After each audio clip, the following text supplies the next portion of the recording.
Everyone, आज मैं आपके लिए एक्सप्लेन करूंगी एवरलास्टिंग गॉड ऑफ स्वॉर्ड का एपिसोड नंबर 2। तो जैसा कि लास्ट एपिसोड में हमने देखा था कि शिनजेनी को स्टार आई को काटने के लिए मीटियोर स्वॉर्ड की जरूरत थी। वो इस स्वॉर्ड को हासिल करके अपनी खोई हुई शक्ति अभी वापस रिगेन कर सकता था, इसलिए उसने कई सारे टैलेंटेड मास्टर के साथ फाइट की, लेकिन उसे मीटियोर स्वॉर्ड नहीं मिली। और फिर एक दिन उसे वो स्वॉर्ड यान की बॉडी में महसूस हुई, इसलिए उसने तुरंत ही यान को अपना डिसाइपल बना लिया। मगर जेनी अपाहिज है, ये बात चारों ओर फैल गई, जिस वजह से दूसरे सेक्ट के लोग वानजेंग स्वॉर्ड सूत्रा को हासिल करने की फिराक में थे। लेकिन जेनी ने अपनी पावर दिखाकर उन्हें साबित कर दिया कि भले ही वो अपाहिज है, लेकिन ताकत के मामले में अभी भी वो सबका बाप है। अब आगे तो हम जेनी के भाई बाई हान को देखते हैं, जो अपने डैगर को देखकर कह रहा था कि इस दुनिया में कई सारे जीनियस हैं। मेरी बहन युनलान जीनियस थी, मेरा भाई जेनी भी एक जीनियस है, तो फिर मैं अकेला ऐसा क्यों हूँ? मैं शिन फैमिली का बड़ा बेटा हूँ, मैं ही अबैंडन्ड स्वॉर्ड मैनर का वारिस हूँ, मगर मेरे पास कोई खास पावर नहीं है। और तभी उसे एक स्ट्रेंज आवाज आने लगती है, जो उसे कह रही थी कि किसी की परछाई में जीना बहुत ज्यादा मुश्किल होता है, और ये बात तुमसे अच्छा कोई नहीं जान सकता।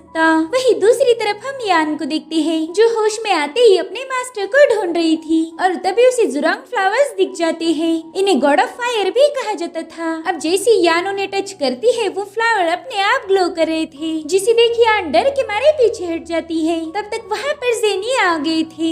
यान अपने मास्टर को वहाँ पर देखकर थोड़ा सा चौंक गई थी। जेनी उसे बता रही थी कि जुरांग फ्लावर इतने आसानी से ग्लो नहीं कर सकते, ऐसा पहली बार हुआ कि एक हल्के से टच से ये ग्लो करने लगे। तो यान उन्हें छूते हुए बता रही थी कि जिस भी लड़की के पास स्पेशल फिजिक होती है, वही इन फूलों के अंदर के फ्लेम को स्पार्क कर सकती है, और इन फूलों का स्पार्क करना इस बात का सबूत है कि मैं लियांग सेक की सक्सेसर हूँ। जिसके बाद वो जेनी को बताती है कि एक दिन मैंने और मेरी बहन ने मिलकर इन्हें छुआ था, और उस दिन भी ये फूल ग्लो करने लगे थे। मैं तो बहुत ज्यादा खुश थी, मगर तभी ग्रानी ने मुझे बताया कि जिस दिन भी मेरी ट्रेनिंग कंप्लीट होगी, उस दिन मुझे मेरी सिस्टर के साथ फाइट करनी पड़ेगी, और हम दोनों में से एक को लियांग सेक का सक्सेसर चुना जाएगा। लियांग सेक के रूल्स के अकॉर्डिंग हम दोनों में से बस एक ही जिंदा रह सकता है, और वही हमारे सेक को लीड करेगा। जिसके बाद वो रोते हुए कह रही थी कि पता नहीं हमारे सेक के ऐसे रूल क्यों हैं। तो जेनी उसके पास जाकर कहता है कि फिर तो तुमने अच्छे से ट्रेनिंग करनी चाहिए, तभी जाकर तुम इस फाइट को जीत पाओगी। ये सुनकर यान रोते हुए उनके पास जाकर कहती कि मैं मेरी बहन को मारना नहीं चाहती, और ना ही मुझे उसके साथ कोई फाइट करनी है।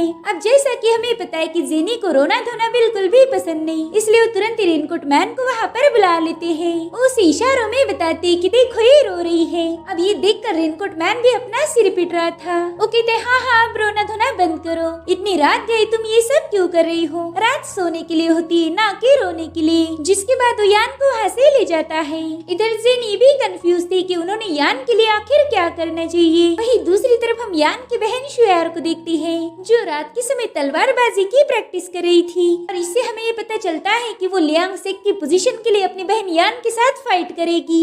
उसे किसी भी कीमत पर लियांग सेक के हेड की पोजीशन चाहिए थी। इधर बायहान उस आवाज को पूछ रहा था कि आखिर तुम हो कौन, और मेरे हाथ धो के पीछे क्यों पड़े हो? और तभी उसके सामने एक फायर बॉल आ जाता है। वो फायर बॉल उससे कह रही थी कि सबको पता है तुम्हारा भाई शिनजेनी अपनी स्वॉर्ड के एक ही स्ट्रोक से इस दुनिया को हिला सकता है, मगर इस दुनिया को ये नहीं पता कि शिनजेनी का एक बड़ा भाई भी है, जो भले ही मार्शल आर्ट में इतना अच्छा ना हो, मगर वो बहुत ज्यादा इंटेलिजेंट है। तो बायहान उस पर अटैक करते हुए कह रहा था कि तुम हमेशा मेरे माइंड स्पेस में आकर उल्टी सीधी बातें करते हो, तुम्हारी वजह से मैं बहुत ज्यादा परेशान हूँ। जिस पर वो फायर बॉल कहती कि अरे वाह, तुमने तो मुझे पहचान लिया। और अब उस फायर बॉल के अंदर से एक फिगर बाहर आई थी। ये मिस्टीरियस पर्सन बायहान से कह रहा था कि मैंने सुना है कि तुम्हारा छोटा भाई पहला इतना पावरफुल नहीं था, मगर फिर रातों रात वो एक जीनियस बन गया। तुम शिनजेनी के बड़े भाई हो, तुम्हारे दिल में ये सवाल आना चाहिए था कि वो अपने आप इतना पावरफुल कैसे बन गया। तो बायहान उस पर अटैक करते हुए कहता है कि अपनी बकवास बंद करो, मगर उस शख्स ने बायहान की स्वॉर्ड को पकड़ लिया था। वो बायहान से कहता है कि मैं बस एक सवाल का जवाब चाहता हूँ, क्या तुम हमेशा अपने भाई की परछाई में जीना चाहते हो? जिस पर बायहान कहता है कि मैं तुम्हें कोई जवाब नहीं दूंगा, पहले तुम ये बताओ कि तुम हो कौन। तो उस शख्स उसे दूर ढकेलते हुए कहता है कि मैं अबैंडन्ड स्वॉर्ड मैनर के फाउंडर का दोस्त हूँ, और मैं नहीं चाहता कि मेरे दोस्त ने बनाया हुआ सेक्ट आपसी झगड़ों में बिखर जाए, और इसीलिए मैं यहाँ पर तुम्हारी मदद करने आया हूँ। जिस पर बायहान कहता है कि हमारे फाउंडर तो 300 साल पहले ही मर चुके हैं, तो फिर उनका दोस्त अभी तक जिंदा कैसे बच गया।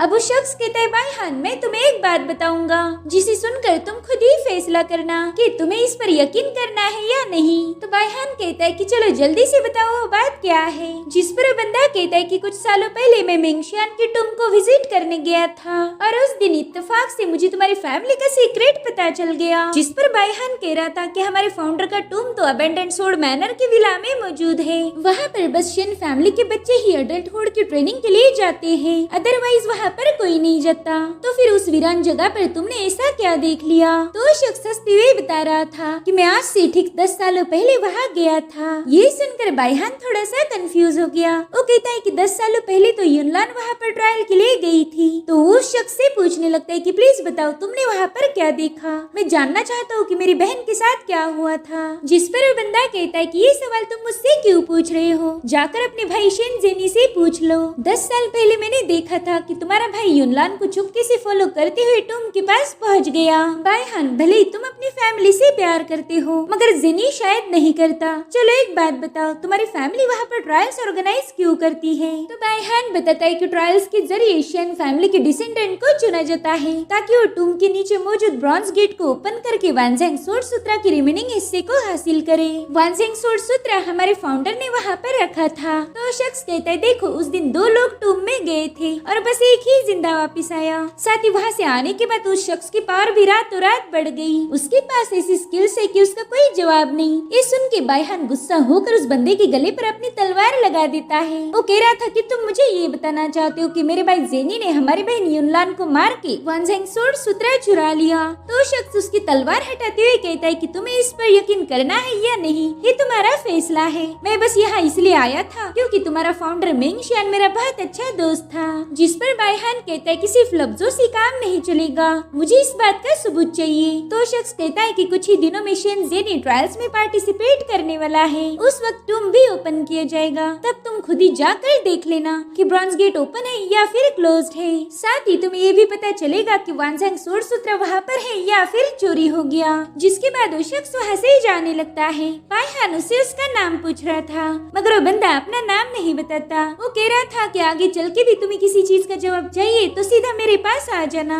उसने बायहान को एक मैप दिया था जिसे पढ़ते ही वो अपने आप जल जाता है। जिसके बाद बायहान घर वापस आ गया। वो देखता है कि जेनी अभी तक सोया नहीं है। तो कहता है कि शायद मेरा छोटा भाई मौसम को एंजॉय कर रहा है, मगर जेनी ने पहचान लिया था कि उसका बड़ा भाई बेचैन है। वो कहता है तुम्हारे दिमाग में बहुत कुछ चल रहा है। जिस पर वो कहता है हाँ वैसे आज तुमने अपनी स्किल के दम पर जेन मास्टर को हरा दिया। वाकई वो मूव तो बहुत ज्यादा इम्प्रेसिव थी, मगर तुमने मुझे और फादर को ये नहीं बताया कि तुम्हारी पावर वापिस आ चुकी है। तुमने हमें बहुत दिनों तक परेशान रखा। जिस पर जेनी कहता है कि मेरी इंजुरीज अभी तक हील नहीं हुई, बस मैंने सोर्डमैनशिप में एक नई चीज सीखी है और उसी का यूज मैंने जेन मास्टर के अगेंस्ट किया था। जिस पर बायहान कहता है कि अगर युनलान आज यहाँ होती तो शायद तुमने उसे अपने दिल की सारी बातें बता दी होती। तुम दोनों बहुत ज्यादा क्लोज थे। जब तुम पैदा हुए तभी हमारी माँ की लेबर पेन की वजह से डेथ हो गई, इसलिए तुमने युनलान के साथ ही ज्यादा वक्त बिताया था, मगर अब वो जा चुकी है। तुम्हारे पास फैमिली के नाम पर बस फादर और मैं हूँ, इसलिए जेनी अपने बड़े भाई से कुछ मत छुपाओ। जिस पर जेनी कह रहा था कि बायहान तुम्हारे माइंड में बस मार्शल आर्ट की दुनिया का फेम और फॉर्चून घूम रहा है, इसलिए अगर मैंने तुम्हें कुछ बताया भी तो भी तुम मुझ पर यकीन नहीं करोगी। तो बायहान गुस्से में कहने लगता है कि तुम ये कैसे डिसाइड कर सकते हो कि मैं तुम पर यकीन नहीं करूंगा, मैं बस चाहता हूँ कि तुम मुझे सच्चाई बता दो। तो जेनी उसे बताने लगता है कि इस चांद पर एक आँख बनी है, इसी ने हमारी दुनिया को बनाया था और यही हमारी दुनिया को डिस्ट्रॉय कर देगी। और हमारी बहन युनलान अपनी इसी दुनिया के लिए मर गई, मगर बायहान को उसकी बातों पर एक कौड़ी का यकीन नहीं था। वो कहता है कि जानबूझकर बातों को घुमा रहा है। जिसके बाद हमें अगले दिन की कहानी दिखाई जाती है जहाँ पर यान तलवारबाजी की प्रैक्टिस कर रही थी। इधर शेन जेनी रेनकोट मैन से कहता है कि आज तुम्हें यान को खत्म करना होगा। जिस पर रेनकोट मैन कहता है कि कुछ दिनों पहले ही यान की सोडरा आउट ऑफ कंट्रोल हो गई थी और उस वजह से वो बेहोश हो गई। उस वक्त मैंने एक चीज नोटिस की कि यान के बेहोश होने की वजह से तुम काफी ज्यादा परेशान हो गए थे और आज तुम चाहते हो कि मैं यान को खत्म कर दूं। जेनी मुझे बताओ आखिर तुम करना क्या चाहते हो? मेरे तो कुछ भी समझ नहीं आ रहा। जिस पर जेनी कहते कि मैं स्वॉर्ड की पॉइंट को रीशेप करना चाहता हूँ। ये सुनकर रेनकोट मैन हंस रहा था। वो कहता है कि इस बंदे में इतना दम नहीं कि वो मार्शल आर्ट की पीक तक पहुँच पाए। ये बच्ची तो एक नंबर की बेवकूफ है, इसलिए मुझे नहीं लगता कि वो बन पाएगी जो तुम चाहते हो। जिस पर जेनी कह रहा था कि इसीलिए मैंने तुम्हें बताया था कि इसे ट्रेन करते वक्त इस पर बिल्कुल भी रहम मत दिखाना। जब तक ये मौत के कगार पर नहीं जाती तब तक इसके अंदर मौजूद स्वॉर्ड की टिप शार्प नहीं होगी। तो रेनकोट मैन कहता है कि तुम्हारी बातें मेरे पल्ले नहीं पड़ती। आखिर तुम इस बच्ची पर इतनी मेहनत क्यों कर रहे हो? तो जेनी उसे बताता है कि ये बच्ची खुद ही एक मीटियोर स्वॉर्ड है। मीटियोर आउटर स्पेस से सी ऑफ फायर में लैंड हो गया था। बस मीटियोर ही एक ऐसी चीज है जो इस दुनिया में मौजूद सभी चीजों से अलग है। हमारी दुनिया चांद पर बने आग से बनी है, मगर मीटियोर स्वॉर्ड स्पेस से आई थी और इसी वजह से सिर्फ वही उस चांद पर बनी आग को काट सकती है, क्योंकि वो एक आउटर स्पेस का पावरफुल मटेरियल है। अगर मुझे मेरा मिशन पूरा करना है तो यान को तैयार होना ही पड़ेगा। ये सुनकर रेनकोट मैन कह रहा था कि अगर ऐसी बात है तो इसका सीधा मतलब ये निकलता है कि इस बंदे में हमारी पूरी दुनिया से भी ज्यादा पावर है, मगर मुझे तो ऐसा बिल्कुल नहीं लगता। जिस पर जेनी कहता है हाँ वो इसलिए क्योंकि यान की रियल पावर अभी तक अवेकन नहीं हुई है। तो अब रेनकोट मैन कहता है कि ठीक है, फिर इस बार तो मैं उसके साथ एकदम रियल वाली फाइट करूंगा। अब वो बड़ी ही तेजी से जाकर यान पर एकदम क्लोज अटैक कर देता है, मगर यान तो उससे जरा भी नहीं डरी थी। बस वो कहती अरे ये तुम क्या कर रहे हो? जिस पर रेनकोट मैन उससे पूछ रहा था कि बताओ तुम्हें क्या महसूस हुआ? तो सोच के बताती कि आज बहुत ठंड है, मुझे थोड़ा सा कोल्ड लग रहा है। ये सुनकर रेनकोट मैन इरिटेट होकर कहता है कि बेवकूफ, मैं वो वाली फीलिंग नहीं पूछ रहा। उसका गुस्सा देखकर यान तो नीचे ही गिर गई थी। जिसके बाद वो यान को डराने के लिए एक और अटैक करके पेड़ को काट देता है। और अब वो दोबारा से पूछ रहा था कि बताओ लड़की, क्या इस बार तुम्हें ऐसा लगा कि मौत तुम्हें छू के गुजर गई हो? तो वो कहती है अरे मैंने तो पहले ही बताया था कि मुझे बस ठंड लग रही है, बाकी मुझे कुछ भी फील नहीं हो रहा। तुम एक काम करो, तुम कहीं और जाके अपने नखरे दिखाओ, मुझे फिलहाल प्रैक्टिस करनी है। तुम मुझ पर फालतू के अटैक कर करके मेरा समय बर्बाद कर रहे हो। ये सुन के रेनकोट मैन परेशान हो गया था। अब वो जेनी को बताता है कि मैं चाहकर भी इसे डरा नहीं सकता। ये बच्ची तो एक नंबर की बेवकूफ है। मेरे ईवल सेक्ट में ऐसे बच्चों को हम खाना पकाने के लिए भी नहीं रखते थे। पता नहीं तुमने इस बंदी में ऐसा क्या देख लिया? तो जेनी उसे बता रहा था कि उसकी स्वॉर्ड ब्रोकन है, इसीलिए उसकी रिस्पॉन्स भी स्लो है, तो तुम्हें और मेहनत करनी पड़ेगी। अब जाओ और उसे दोबारा से डराने की कोशिश करो। मैं चाहता हूँ कि उसे ऐसा फील हो कि उसकी मौत उसके सामने खड़ी है। इसीलिए रेनकोट मैन ना चाहते हुए भी यान पर अटैक करने चला जाता है। उसने यान को नीचे गिराकर उस पे अपनी स्वॉर्ड पॉइंट कर दी थी, मगर यान पर इसका कोई असर नहीं होता, क्योंकि उसे पता था कि ये बंदा मुझे नहीं मारेगा। इसीलिए वो तुरंत स्माइल करते हुए उसकी तलवार साइड में हटा देती है। जिसके बाद वो रेनकोट मैन का मजाक भी उड़ा रही थी। वो कहती चलो अब मैं थोड़ी सी सब्जियां लाने जा रही हूँ, तब तक तुम यहीं पर टाइम पास करना। इधर रेनकोट मैन तो जेनी के पाँव में ही गिर गया था और रोते हुए कह रहा था कि मैं क्विट कर रहा हूँ, मैं इस बच्चे को ट्रेन नहीं कर सकता। मैं अपने दौर में एक महान तलवारबाज था, किसी में इतना दम नहीं था कि वो मेरे सामने अपना सिर उठाए, लेकिन मैं इसके सामने कुछ भी नहीं कर पा रहा। वो तो मेरी बातों पर भी ध्यान नहीं देती, इतना इग्नोर तो मुझे किसी ने नहीं किया था। पर जेनी कहते हाँ बात तो तुम सही बोल रहे हो, वाकई यान को डराना बहुत मुश्किल है। यान तुम्हें अपना दोस्त मानती है क्योंकि तुम दोनों भी एक जैसे ही बेवकूफ हो। अब तो मुझे यकीन हो गया है कि ये काम तुम नहीं कर पाओगे, शायद अब हमें किसी नए बंदे की जरूरत पड़ेगी। इसलिए जेनी अब उशी से मिलने चला जाता है। उशी उसे वहाँ देखकर हैरान था। वो कहते शेन जेनी, तुमने मेरे मास्टर को मारा था, इसलिए मैं तुम्हें कभी माफ नहीं करूँगा। तो तुम्हारी भलाई इसी में है कि तुम मुझे मार दो, नहीं तो फिर मैं तुम्हें मार दूंगा। जेनी को पहले ही पता था कि ये बंदा कुछ ऐसी ही बातें करने वाला है, इसीलिए वो पूरा प्रिपेयर्ड होके वहाँ आया था। वो कहता है उशी, अगर मैं तुम्हें ये बताऊं कि तुम्हारे मास्टर अभी भी इसी दुनिया में किसी और फॉर्म में एग्जिस्ट करते हैं, तो क्या फिर भी तुम मुझे मारोगे? जिस पर वो गुस्से में कह रहा था कि क्या तुम मुझे बेवकूफ समझते हो जो मैं तुम्हारी बकवास बातों पर यकीन करूंगा? मुझे अच्छे से पता है कि तुम झूठ बोल रहे हो। और तभी वहाँ पर रेनकोट मैन आ जाता है। उसे देखकर तो उशी बहुत खुश हो गया था। रेनकोट मैन उससे पूछ रहा था कि उशी तुम यहाँ पर क्या कर रहे हो? जिस पर वो कहते हैं मास्टर मैं तो आपके लिए यहाँ आया था। मैं इस कमीने जेनी को मार के आपकी मौत का बदला लेना चाहता था, मगर अच्छा हुआ कि आप अभी भी जिंदा हो। अब प्लीज मुझे आजाद कर दीजिए, जिसके बाद हम दोनों मिलकर शेनजेनी को खत्म कर देंगे। मगर रेनकोट मैन उससे कह रहा था कि अगर तुम्हें मौका मिले तो यहाँ से जल्दी से भाग जाओ। तुम मेरी फिक्र मत करो क्योंकि मैं ऑलरेडी। लेकिन इससे पहले कि वो उशी को कुछ बता पाए, जेनी तुरंत ही उसे अपनी उंगलियों से कंट्रोल करके गायब कर देता है। ये सब देखकर उशी जेनी से पूछ रहा था कि बताओ तुमने मेरे मास्टर के साथ किया क्या है? मगर जेनी इसका कोई जवाब नहीं देता। वो उशी की बॉडी को स्कैन करके बता रहा था कि तुम्हारी मेरिडियन इंजर्ड है, तुम्हारी सोड और अभी कमजोर हो चुकी है। तुम पहले जितने पावरफुल थे अब उसमें से बस 30% ही पावर तुम्हारे अंदर बाकी है। तो अगर तुम मुझे एक सोड को फोर्ज करने में या फिर तुम ये भी कह सकते हो कि उस पर्सन को मारने में मेरी मदद करोगे तो मैं तुम्हें और तुम्हारे मास्टर को आजाद कर दूंगा। जिस पर उशी कह रहा था कि भला मैं तुम पर यकीन क्यों करूं? तो जेनी कहता है इसके अलावा तुम्हारे पास कोई ऑप्शन नहीं है, तुम चाहो तो जिंदगी भर यहाँ पर सड़ सकते हो।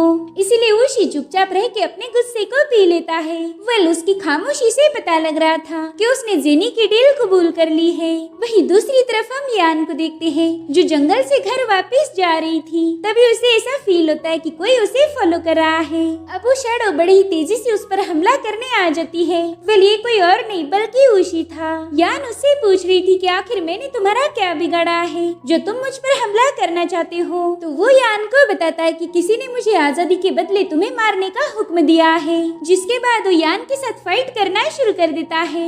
यान भी उसका जबरदस्त मुकाबला कर रही थी। वो अब पहले से काफी बेहतर हो चुकी है। उशी देखता है कि उसकी बॉडी से बहुत ही स्ट्रॉन्ग ऑरा रिलीज हो रही है, तो जल्दी से जंप लगा के एक पावरफुल अटैक यान पर कर देता है। इस अटैक में यान घायल होकर बहुत दूर जाके गिर जाती है। उशी की फाइट देखकर रेनकोट मैन को बहुत अच्छा लग रहा था। वो जेनी को बताता है कि उशी मेरा सबसे खास डिसाइपल था। भले ही उसके पास अब सिर्फ 30% ही पावर्स क्यों न बची हो, मगर फिर भी उस लड़की पर भारी पड़ेगा। तो जेनी उसका मुंह बंद करने के लिए बताते हैं कि यान भी बहुत स्पेशल है, वो मेरी सबसे खास डिसाइपल है। इधर यान जैसे तैसे उठ जाती है। उशी देखकर कह रहा था कि लड़की वाकई तुम बहुत टफ हो। अब उसे अपनी तरफ आता हुआ देखकर यान समझ जाती है कि ये बंदा डेविल सेक्स से बिलोंग करता है, क्योंकि यान ने उसे पहले भी एक बार देखा था। इधर उशी उससे कह रहा था कि यार मैं तो तुम्हें अपने बारे में बताना ही भूल गया। मैं वही बंदा हूँ जिसने नानजियांग सिटी में खून की नदियाँ बहा दी थी। मैं हूँ डेविल सेक्स का गार्डियन उशी। जिसके बाद वो यान का सिर पकड़कर उसे बहुत दूर फेंक देता है। इधर जेनी रेनकोट मैन से कह रहा था कि अरे मुझे ये बात तो पता ही नहीं थी कि नानजियांग की तबाही का जिम्मेदार उशी था। तो रेनकोट मैन उसे बताता है कि उस वक्त उशी ने अपनी ट्रेनिंग हाल ही में पूरी की थी। तब उसने डेविल सेक्स के डीमन के साथ मिलकर नानजियांग पर अटैक कर दिया था। इस अटैक में नानजियांग पूरी तरह से बर्बाद हो गया। उस विलेज में कोई भी जिंदा नहीं बचा था। और तभी जेनी को याद आता है कि नानजियांग तो यान का ही विलेज था और इस हमले में उसने अपने माँ बाप को खो दिया। इनफैक्ट यान भी इस अटैक में लगभग मरने ही वाली थी, मगर जेनी ने वहाँ जाकर उसे बचा लिया था। तो जेनी कहता है कि यान की सोड पर जो ब्लड की रस्ट है दरअसल वो नानजियांग के मैसेकर की यादें हैं। वो अभी तक उस हादसे को भूल नहीं पाई। मुझे लगता है कि तुम्हारे डिसाइपल को अब अपनी जान को सैक्रिफाइस करना पड़ेगा, तभी जाके मेरी सोड तैयार होगी। इधर उशी ने यान पर फाइनल अटैक कर दिया था, मगर यान उसकी सोड को पकड़ लेती है। हालांकि उशी ने दोबारा से उसे पटक दिया था। वो कह रहा था कि मैंने तुम्हें कहीं पर देखा है। अरे हाँ याद आ गया, तुम तो नानजियांग की रहने वाली हो। नानजियांग में एक लड़की रेड कलर के कपड़ों में थी और मैं रेड कलर बिल्कुल भी पसंद नहीं करता क्योंकि उस पर खून के दाग दिखाई नहीं देते। उस रात मैंने उस लड़की पर कई बार स्टैप किया था, मगर उस लड़की ने मरने से मना कर दिया क्योंकि वो लड़की 2 बच्चियों को बचा रही थी। दरअसल उशी यान की माँ का जिक्र कर रहा था। वो कहता है लड़की तुम्हारी माँ बहुत स्ट्रॉन्ग थी, मगर मेरी तलवार से ज्यादा नहीं। उसकी बातों से यान को बहुत गुस्सा आ रहा था। उशी ने ये सब बता के उसकी यादों को ताजा कर दिया। इधर शिनजेनी अपनी डिवाइन आईज से देखता है कि यान की सोड में कुछ हलचल हो रही है और तभी यान की बॉडी से खतरनाक पावर्स रिलीज होना शुरू हो जाती है जो उशी को दूर ढकेल देती है। यान उससे कह रही थी कि तुम एक खूनी हो, तुमने मुझसे मेरा सब कुछ छीन लिया और एक खूनी बस मौत का हकदार है। जिस पर वो कह रहा था कि दिया बुझने से पहले बहुत फड़फड़ाता है, तुम भी वही कर रही हो। थोड़ी देर में तुम मेरे हाथों से मरने वाली हो। तभी यान उस पर हमला करने के लिए आगे बढ़ती है। इधर उशी ने भी डिमोनिक बोन 1000 सोल किल को एक्टिवेट करके उस पर हमला कर दिया था, मगर यान बेंड होते हुए उसके अटैक से बच जाती है। जिसके बाद इन दोनों में जबरदस्त फाइट शुरू हो गई। वो दोनों एक दूसरे को मारने की पूरी कोशिश कर रहे थे। यान उशी से कह रही थी कि अगर तुम्हारे डेविल सेक्ट ने हमारे गांव पर हमला ना किया होता तो मेरी माँ आज जिंदा होती, मैं और मेरी बहन भी एक दूसरे की जान के दुश्मन ना बनते। ये सब तुम्हारी वजह से हुआ और इसीलिए अब तुम्हें मरना होगा। जिसके बाद वो उशी पर स्लैश अटैक कर देती है, जिससे वो जैसे तैसे बच गया था। इधर यान की पावर देखकर रेनकोट मैन समझ जाता है कि ऐसा ही चलता रहा तो उशी मारा जाएगा। इसीलिए वो जेनी से रिक्वेस्ट करने लगता है कि प्लीज यान को रोक लो, मगर जेनी ऐसा करने से मना कर देते हैं। वो कह रहे थे कि उशी ने यान के साथ गलत किया था, उसी की वजह से यान की सोड डार्कनेस में चली गई। उशी की यही किस्मत है कि वो इस सोड को रिफॉर्म करने में मेरी मदद करे। रेनकोट मैन कह रहा था कि प्लीज उशी को बख्श दो, मगर जेनी कहता है कि मैं यान को नहीं रोकूंगा। ये सुनकर रेनकोट मैन बहुत डर गया था। वो जेनी के पाँव पड़ते हुए कह रहा था कि आप सोर्ड्स के गॉड हो, प्लीज ऐसा ना होने दे। और तभी हमें 1 साल पहले की कहानी दिखाई जाती है, जब रेनकोट मैन और जेनी का मुकाबला हुआ था। उस वक्त रेनकोट मैन जेनी को खत्म करने की पूरी कोशिश कर रहा था, मगर जेनी उसके हर एक अटैक को रोकते हुए उस पर भारी पड़ जाता है। रेनकोट मैन को तो यकीन ही नहीं हो रहा था कि मार्शल आर्ट के 90 लेवल वाले बंदे में इतनी पावर्स हो सकती है। इधर जेनी ने बड़े ही कूल अंदाज में उसे उसकी सोड वापस लौटा दी, जिससे रेनकोट मैन समझ गया था कि जेनी तो उसे तेवर दिखा रहा है। तो तुरंत ही अपना ब्लड सैक्रिफाइस करके earth and heaven fire punishment यानी कि टी यांग को एक्टिवेट कर देता है। वो जेनी को बता रहा था कि ये मेरी सुप्रीम स्किल है जिसका तुम आज शिकार बनोगे। जिसके बाद वो हेवन की पावर्स को अपनी सोड में डालकर जेनी पर हमला कर देता है। इस मूव ने कई सारे डिमोनिक स्कल्स बना लिए थे। वो सभी स्कल जेनी पर हमला करने आगे बढ़ते हैं, मगर वो जेनी का कुछ भी बिगाड़ नहीं पाते, क्योंकि जेनी ने अपने आसपास एक पावरफुल शील्ड बना दी थी जिसे कोई भी ताकत ब्रेक नहीं कर सकती थी। इधर रेनकोट मैन उस पर और भी कई सारे हमले करने लगता है, मगर उसके सारे अटैक्स बेकार चले गए। और फिर जेनी ने जानबूझकर अपनी शील्ड रिमूव कर दी, जिससे वो घुटनों पर आ गया था। ये देखकर रेनकोट मैन कह रहा था कि शायद तुम्हें मरने की कुछ ज्यादा ही जल्दी है, तो चलो मैं तुम्हारी ये ख्वाहिश पूरी कर देता हूँ। मगर तभी वहाँ पर अचानक से बिजलियाँ कड़कने लगती है। जेनी कह रहा था कि मैं यहाँ पर नहीं हूँ, ये सोड ही मेरा अस्तित्व है, ये सोड मुझे सिंबलाइज करती है और आज तुम्हारी वजह से मैं ब्रेक थ्रू कर पाया। ये सुनकर तो रेनकोट मैन को यकीन ही नहीं हो रहा था कि इस बंदे ने उसका यूज करके ब्रेक थ्रू कर लिया ताकि ये मार्शल के एडवांस लेवल पर पहुंच पाए। अगर रेनकोट मैन अपनी खास मूव का यूज नहीं करता तो शायद जेनी लेवल अप नहीं कर पाता। इधर जेनी हवा में फ्लोट कर रहा था, जिसके बाद जेनी की सोड में बहुत ही पावरफुल एनर्जी एंटर कर लेती है जो सीधा आसमान से आ रही थी। और फिर इसी पावरफुल एनर्जी का यूज करते हुए जेनी ने रेनकोट मैन पर अटैक कर दिया। ये हमला इतना खतरनाक था कि रेनकोट मैन की वहीं पर मौत हो जाती है। जिसके बाद जेनी रेनकोट मैन की बॉडी में जो सोड थी उसे बाहर निकाल लेता है और यही सोड उसकी सोल थी। ये सब देखकर रेनकोट मैन खुद भी हैरान था। और अब कहानी फिर से प्रेजेंट टाइम में आ जाती है, जहाँ पर वो जेनी से कह रहा था कि आप सोड्स के गॉड हो, जैसा आपने मुझे मार के भी फिर से जिंदा किया उसी तरह से उशी को भी एग्जिस्टेंस में रहने का मौका दीजिए, उसे भी मेरी तरह सोड स्पिरिट बना दीजिए, हम दोनों आपको फॉलो करेंगे। जिस पर जेनी कहते कि उशी मीटियोर सोड को टेम्पर करने वाला सबसे बेस्ट मटेरियल साबित होगा, मेरी सोड को कंप्लीट करना ही उसकी डेस्टिनी है। इधर यान ने उशी पर एक पावरफुल अटैक करके उसे खत्म कर दिया और तभी जेनी उसके पास आ जाता है। यान उसे बता रही थी कि मास्टर मैंने इसे मार के मेरे माँ बाप की मौत का बदला ले लिया है,